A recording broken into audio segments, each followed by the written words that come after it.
अस्सलाम वालेकुम। पहले आप ये वीडियो देख लीजिए। तरतीब के अतबार से टाइम पूरा है, अज़ान असर हो चुकी है। आप रात को ज़ोहर के बाद बुलाया था, असर में आए हैं। नाराज आप भी ना हो, नाराज मैं भी नहीं होता। निकाह हो गया, हमें दुआ कर लेनी चाहिए। नहीं, हंसने की बात नहीं है। मैं आपको मिरासी लगता हूँ? नहीं, मैं तुम्हें हंसाने आया हूँ। आपने मजाक में बात उड़ा दी।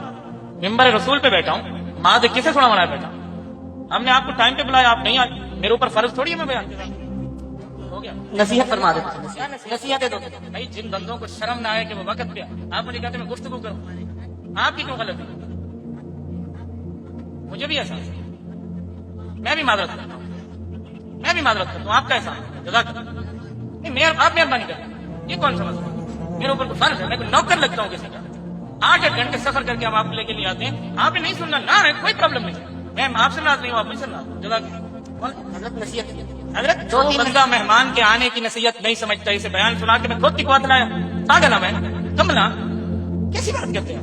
एक जलसा खत्म होगा, तुम्हारे सारे जलसे सुधर जाएंगे। आज आपने ये जलसे मेरा बयान करा दिया, लोग समझेंगे मुफ्ती अब्दुल वाहिद कुरैशी कूड़ा है, आधा भी है, करेंदा भी है। एक जलसा खत्म होगा, जिसने सुनना होगा वो आइंदा सामने बैठेगा, नहीं बैठेगा न बैठेगा। मैंने तो अपने जुमे में बयान नहीं करता, अगर मजमा लाए मैं खुतबा नमाज पढ़ा देता। मैं कोई नौकर हूं आवाम का, इनके तरले करूंगा कि आकर बयान सुने। बयान इनके लिए सुनाने आते हैं, ठीक है, नहीं आते ठीक है। मैं 3.5 से 4 मिनट पहले इधर पहुंच गया था। ये तो रास्ता गलत हुआ कि मैं 2-3 मिनट मजीद लग गए। पूरे 1.25 घंटे, बल्कि 1 घंटा और 1.25 घंटा हो गया मैं यहाँ आया हूँ। आपने गुफ्तगू शुरू नहीं कराई, मजमा नहीं है तो ठीक है ना, कौन सा प्रॉब्लम? फिर कभी इंशाअल्लाह। भाई मैं इस वक्त ज़हनी तौर पे बयान करने में नहीं, मैंने ज़हनी डिसीजन लिया। आपको यहाँ पे नहीं, मैं पूरे पाकिस्तान में मैंने टाइम सीधे कर दिया लोग। बिस्मिल्लाहिर्रहमानिर्रहीम। मेरे भाइयों, आपने वीडियो देखी कैसे मुफ्ती अब्दुल वाहिद कुरैशी साहब ने गुस्सा हो गए, लोग उनकी बयान सुनने नहीं आए। तो मेरे भाइयों, अवाम जो है इनकी बयान सुनने क्यों नहीं आती है वो हमें बताएंगे इंजीनियर मोहम्मद अली मिर्जा साहब। वीडियो को कंप्लीट एंड तक जरूर देखिए। बिना किसी ताखीर के अल्लाह का नाम लेके शुरू करते हैं। और दावत से डेविएट नहीं हो, अपने सारा फोकस दावत पे रखें। क्योंकि वो रात को भी लोग पूछ रहे थे सुबह प्रोग्राम होना है, नहीं भाई प्रोग्राम यहाँ होना है। ये डेमोक्रेटिक कंट्री है। हाँ, अगर यहाँ पे हमारी पुलिस और एजेंसीज गुलाम अहमद कादियानी दज्जाल की इबादत गाहों के बाहर सिक्योरिटी जुमे वाले दिन दे सकते हैं, और फिरकों की मसाजिद जिनमें एक दूसरे को काफिर कहा जाता है, बरेलवी, देवबंदी, अहले हदीस, शिया टॉलरेट करते हैं, वो कुफर के लेवल पे नहीं उतरते, लेकिन उनके अंदर और खराबी है। अगर इन सब को गवर्नमेंट सिक्योरिटी दे रही है फिरका वारियत फैलाने के ऊपर, जिनकी मस्जिदों में दूसरी अजान के वक्त लोग आते हैं और सलाम फिरते ही जूतियों वाली जगह पे होते हैं, हाँ, तुम्हारे 2 जुमले सुनने के लिए कोई तैयार नहीं है। और हमारी एकेडमी में 300-400 बंदा मेरे कुर्सी पे बैठने से पहले आ जाता है, और ये जुम्मा भी नहीं पढ़ रहे हैं, इतवार के दिन आए हुए हैं। ये भी नहीं कह सकते कि नमाज के चक्कर में आए हुए हैं। हाँ, और अभी तो मैं बुलाता नहीं हूं, हाँ, वरना इस तरह की 10 अकेडमियां भी थोड़ी हैं, जरूरत नहीं है। तो अगर उन जगहों पे सिक्योरिटी है तो यहां होनी चाहिए, और वो देखे फिर दी है उन्होंने। इतनी सिक्योरिटी आपको कहीं नहीं, किसी मस्जिद में नहीं नजर आएगी। और नहीं, मैंने कोई नहीं मंगवाई हुई होती है, खुद उनकी जिम्मेदारी है, उन्होंने ही करना है। हाँ, तो अगर किसी को यह खदशा है ना कि जी वो इस तरह की एक्टिविटीज से कोई दर्स रोकेंगे, दर्स वो रोक नहीं सकते भाई। हाँ, यहां कोई मलूकियत नहीं है, वो दर्स को मैनेज करेंगे कि बाहर सिक्योरिटी देंगे। हाँ, ये नहीं हो सकता। और वल्ला आज तक किसी की जुर्रत नहीं हुई ये बात करने की। कोई इशारतन भी करे ना तो फिर मैं उसको सिर्फ एक आध जुमला अपनी जुबान में बोलता हूं, फिर उसे बात समझ आ जाती है कि क्या कह रहा है। हाँ, वो चंद पुलिस वालों ने ना, वो इंजीनियर साहब, वो आपको पता है, वो फिर FIR काटने में, फिर मैंने कहा फिर ठीक है, इतवार को 400 बंदा थाने में आ जाए। हाँ, 4 मौलवी आ जाए थाने में, तुम लोगों का वुजू टूट जाता है।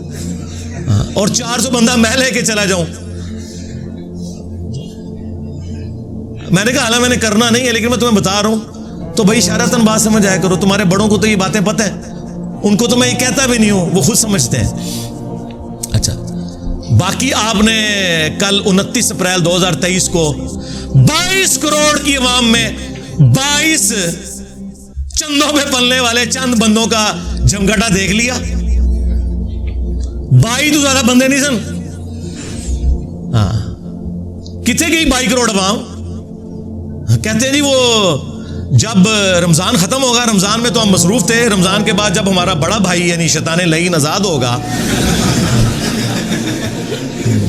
तो हम उसके साथ मिलके कैंपेन चलाएंगे। कैंपेन ये चलाई है कि पूरे मुल्क में कैंपेन चलाई ना इन्होंने कि इंजीनियर साहब की हाजिरी के वक्त आप लोग वहां पे पेश हों। जी 22 करोड़ की आवाम में 22 बंदा भी नहीं था, और मैंने अपने साथियों को भेज के वीडियोस भी रियल टाइम बनवा ली थी कि कितने बंदे थे, और उनकी शक्लें भी आपको पता चलेंगी कि वो, और यार तुमसे तो सियासी लीडर बेहतर है, कम से कम वो बिरयानी के चक्कर में 100-150 बंदा इकट्ठा कर लेते हैं। 22 करोड़ आवाम, अल्लाह दो बंदे,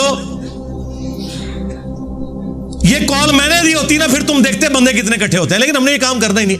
हमें क्या जरूरत है भाई, हमारे पास अल्लाह की वजह से 8 लाख की फौज है, हाँ लाखों में पुलिस ऑफिसर्स हैं, ये है हमारी फोर्सेस। हमको नॉन स्टेट एक्टर तो नहीं है तुम्हारी तरह, जरूरत नहीं इनकी। नाके लगे हुए थे दोनों तरफ सेशन कोर्ट के, कोई करीब भी नहीं था फटक सकता। ये जितने ही बाहर दूर दराज खड़े हुए हैं, अंदर नहीं कोई घुसने देता इनको। तो ये इनकी चीखें आप सुने, बस ये कुछ कर सकते। बाकी जो ये आए दिन अदालत में भी और आगे जगह पे कहते हैं जी इंजीनियर साहब ये हैं, इंजीनियर साहब ये हैं, और फिर ये मुनाजरों की भी ऑफर करते हैं। भाई मैं तो तैयार हूं, अगर तुम लोग ये समझते हो कि इससे कोई मसला हल होने वाला है तो बड़ों को लॉन्च करो, छोटों के साथ नहीं बैठेंगे हम। हाँ, जब तुम्हारे फिरकों की मसाजिद के अंदर नमाजियों की तादाद से ज्यादा हमारे स्टूडेंट्स हैं दुनिया में, तो मैं तुम्हारे गली मोहल्ले के बच्चों के साथ बैठूंगा, और फिर तुम खुद ही कहते हो इसने एक फिरका बनाया है। तुम्हारे बकौल अगर ये फिरका है नाऊज़ु बिल्लाह, तो उस फिरके का बानी फिर मैं हूं ना, तो लाओ तुम अपने बड़े लॉन्च करो। बरेलवी लेके आ जाए मुफ्ती मुनीबुर रहमान साहब हाफिज़हुल्लाह को, देवबंदी ले आए मुफ्ती तकी उस्मानी साहब हाफिज़हुल्लाह ताला को, और अहले हदीस ले आए साजिद मीर साहब को, और शिया ने लाना है तो साजिद नकवी साहब को ले आए। मैं कदमों में बैठूंगा, बात करें अकीदत तौहीद पे, खत्म नबूवत के ऊपर। ठीक है, मैं तो सबको मुसलमान समझता हूं, तुम लोग एक दूसरे को काफिर समझते थे ना। आज मेरी नफरत में इकट्ठे हुए हो, लेकिन अभी भी इकट्ठे हैं, मुसलमान नहीं एक दूसरे को समझते। हाँ, वो कहते हैं हम काफिर नहीं कहेंगे एक दूसरे को। अल्फाज गौर करें, हम काफिर नहीं कहेंगे, यानी है वहां लेकिन कहेंगे नहीं। हाँ, मैंने कहा था नहीं लिखो कि ये सारे फिरके मुसलमान हैं, बरेलवी देवबंदी अहले हदीस शिया सारे मुसलमान हैं, सारों को चंदा देना जायज है, एक दूसरे के पीछे नमाजें पढ़ना जायज है। कोई तैयार हुआ? अब मेरे किसी स्टूडेंट ने मुझे गिला नहीं करना कि मैं उलमा के साथ नहीं बैठता। मैं नियो टीवी पे बैठा और आपने देख लिया इनका क्या असर हुआ है। एक्सपोज हो गए, वो हमारे पंजाबी में कहते हैं चगे लै गए। अच्छा, जब वो स्टूडियो रिकॉर्डिंग हुई ना, तो इन्होंने मौलवियों ने अपने ग्रुपों में कहा ओए इंजीनियर की दुर्घट बना दी हमने, अभी प्रोग्राम अनकरीब अपलोड होने वाला है। हमें लोग मैसेज कर रहे जी क्या हुआ? मैंने कहा यार कुछ भी नहीं हुआ, दुर्घट तो उन्होंने अपनी खुद बनवाई है। वो कहते हैं नहीं हमने इंजीनियर के साथ। अच्छा, वो ये समझते हैं कि 3 घंटे के प्रोग्राम में इंजीनियर साहब को सिर्फ हमने 5-6 मिनट बोलने दिया, हमने बोलने ही नहीं दिया तो ये हमारी कामयाबी है। उनको पता नहीं है कि मैं तो 30 सेकंड में किला ठोक के रख देता हूं, और तुम्हारे सारे वैशी किस्म के दरिंदे जो है ना उस किले पे बांध देता हूं। मुझे तो लंबी जरूरत नहीं है, बाकियों को चुप कराता था, और मैं अपनी बात करके था, मेरी बात complete, damage has been done. तो मैंने अपने स्टूडेंट से कहा यार सब्र कर लो, प्रोग्राम ऑन एयर तो होने दो। प्रोग्राम ऑन एयर हुआ। पाकिस्तान की हिस्ट्री में कोई मजहबी प्रोग्राम कभी, वैसे तो इनके मजहबी प्रोग्राम कहां से हिट होते हैं, वो जमाने थे जब कभी डॉक्टर तैयब कादरी साहब टीवी पे आते थे, या डॉक्टर इसरार साहब, और लोग सारे काम छोड़ के उनकी वीडियो सुनते थे। मैं ज़िया-उल हक के दौर की बात कर रहा हूं। मजहबी प्रोग्रामों ने क्या वायरल होना है, अब तो लोग देखते ही कोई नहीं। वो पाकिस्तान की हिस्ट्री का सबसे ज्यादा वायरल होने वाला प्रोग्राम, सबसे ज्यादा व्यूअरशिप, जब वो हुआ, अब इन्होंने बैनर लगाए हुए नियो टीवी का बाइकाट कर दो। हाय मैं सदके जावा, ओए एक टिकट 2 मजे। मैंने तुम्हारे एक टिकट का एक मजा भी खराब कर दिया है। हाँ, जो तुम ले रहे थे, यानी कि दोनों खराब कर दिए, एक भी नहीं लेने दूंगा। तो ये आप देखें, जब वो चीज होती है तो फिर क्या साहब। तो अब आप लोगों ने कोई गिला शिकवा नहीं करना।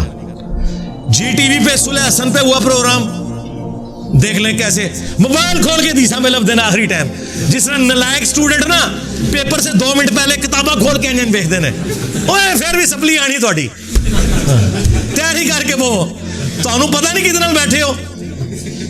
हाँ, ओए तुहाडा इब्ने तैमिया, तुहाडा आला हज़रत, तुहाडा अशरी थानवी भी कबर तो निकले ना, वो भी नहीं बह सकता, क्योंकि उन्होंने भी सिर्फ बुजुर्गों की कहानियां नकल की हैं। कुरान हदीस पढ़ा होगा तो बैठेंगे ना, वहां तो बात हो रही कुरान हदीस की। कोई शेर पढ़ रहा है, कोई अल्फाजी कर रहा है, और लाजो बंदे प्रोग्राम हजरत हसन इब्ने अली के ऊपर है ते कहानियां कर रहे हो, हदीसा उन्होंने साहबा की याद सन, और जो याद सी तो वही कुछ बयान करना सी ना उन्होंने। उन्हें क्या पता था कि आगे प्रोग्राम जो है वो हसन इब्ने अली पे है, तो इंजीनियर साहब बैठे हुए हैं, हमारी कहानी नहीं चलेगी। आपको पता है अगले जमानों में जिन लोगों को ज्यादा सवाल याद नहीं होते थे ना, तो अगर पेपर में 5 सवाल है ना, वो 5 सवालों की जगह एक ही सवाल लिख के सिर्फ हेडिंग्स चेंज करते जाते थे, क्योंकि टीचर्स के पास भी टाइम नहीं होता था, वो गिट्ठा नापते सन, तो पास भी हो जाते सन। इन्होंने समझा असी 2-4 साहबा दे बारी रवायतां याद कीतियां ने, चाहे अहले बैत पे प्रोग्राम हो, चाहे बुजुर्गों पे, हम वो सुना देंगे और गिट्ठा नाप के ते कामयाब हो जाएंगे। इस तरह तो नहीं होगा। और सुलह हसन के ऊपर जो ढकोसला इन्होंने किया था वो मैंने एक्सपोज किया। मेरा ख्याल है अब इसके बाद मुझे किसी के साथ बैठने की जरूरत नहीं, लेकिन फिर भी ये चूंकि मुख्तलिफ FIRs के जरिए, मुख्तलिफ चीज़ों के जरिए उभारते हैं कि जी इंजीनियर साहब को गवर्नमेंट बिठाए, तो मैं आज ये अनाउंसमेंट कर रहा हूं कि मैं गवर्नमेंट अगर कोई ऐसा प्रोग्राम अरेंज करती है तो मैं बैठने के लिए तैयार हूं। शर्त यह होगी कि इनके बड़े बैठेंगे, यानी बरेलवियों के मुफ्ती मुनीबुर रहमान साहब, देवबंदियों के मुफ्ती तकी उस्मानी साहब, अहले हदीस के साजिद मीर साहब, अहले तशय्यो के साजिद नकवी साहब। ठीक है, अगर बड़े नहीं बैठते तो मुझे जरूरत ही नहीं है भाई। इनके बड़े और छोटे, जिंदा और मुर्दा, सबकी व्यूअरशिप मिलाएं, उससे ज्यादा मेरी अकेले प्लेटफॉर्म की, हमारे एक चैनल की है। ये भी मेहरबानी है कि मैं बैठ रहा हूं, वरना मुझे कहना चाहिए अपने बुजुर्गों को कब्रों से निकाल के मेरे साथ बिठाओ, क्योंकि वो जिंदा तो होते हैं ना। अगर यार वो कासम नौतवी कब्र से निकल के देवबंदियों की 2 मौलवियों की सुलह करवा ले यार, एक बार मेरे से भी काट लो बाहर, कटो बाहर हूं लीजिए कोई बाबा निकलना, क्योंकि बाबा तैयार हो जाओ, अब बाबाओं के बाबा आ रहे हैं, बाबाओं के बाबा आ गए हैं, बाबो तैयार हो जाओ। ए उन क़यामत तो पहले इसे कब्र तो निकल दे, उदू भी निकलेंगे, डरनगे इधर उधर, इंजीनियर साहब से नहीं किसे फिर रहे गए। ठीक है ना, तो मैं तैयार हूं, गवर्नमेंट लेवल पे हो, बड़े बैठेंगे और लाइव चलाओ और बुनियादी कायद पे बात करो। बुनियादी कायद, अकीदे तौहीद, अकीदे रिसालत व खत्म नबूवत, अकीदे आखिरत, और फिर बुजुर्गों ने जो तकफीरी सोचें थी वो डिस्कस करो। मुझे बताएं ये लोग तैयार हो सकते हैं? कहते हैं कि जी वो हमारे बड़े ये कर गए थे तो आप क्यों हाईलाइट करते हैं? भाई अगर अल मुहन्नद अल मुफन्नद, हुस्सामुल हरमैन, अल बरेलविया, ये किताबें मैंने किसी गार से दरियाफ्त की होती है, किसी कुएं की तह से निकाली होती, फिर तो तुम मुझे गिला करो। तुम लोग छाप रहे हो और टेक्स्ट बुक के तौर पे पढ़ाते हो अपने आने वाले बच्चों को, ताकि वो तुम्हारे फिरकों की शैतानी औलाद बन के आगे सिलसिला चलता रहे, तो मुझे क्यों गिला कर रहे हो? तो मेरे भाइयों, उम्मीद है कि आपको ये वीडियो पसंद आई होगी और बात समझ में आई होगी। अगर वीडियो पसंद आई है तो लाइक और शेयर जरूर कीजिए, और हमें सपोर्ट करने के लिए सब्सक्राइब जरूर कीजिए। हमारा नया चैनल है हिदायत का रास्ता, उसे भी सब्सक्राइब करना है। मिलते हैं नेक्स्ट वीडियो में इंशाअल्लाह। अस्सलाम वालेकुम व रहमतुल्लाहि व बरकातहू।